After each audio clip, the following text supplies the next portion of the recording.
Mahigit 2,000 tonelada ng umano'y smuggled na bigas nasabat sa Bataan.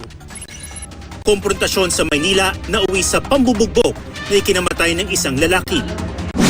Construction worker naman sa Quezon, pinagsasaksak dahil sa manok. Mga paputok sa ginagawang bahay sa Dagupan City, sumabog. 4 sugatan. Sa huling araw ng long weekend, mga biyahero dagsa uli sa ilang pantalan na terminal.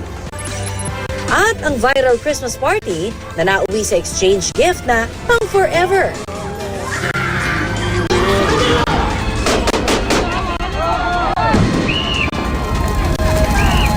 Sama-sama tayong magiging Sakaki!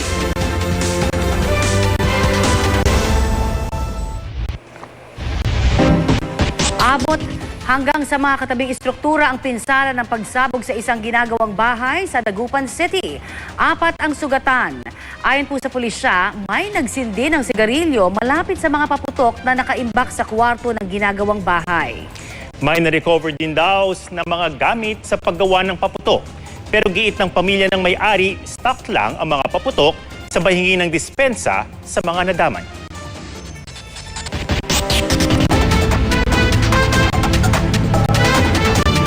Mahigit 2,000 tonelada ng umano'y smuggled na bigas ang nasabat sa Bataan.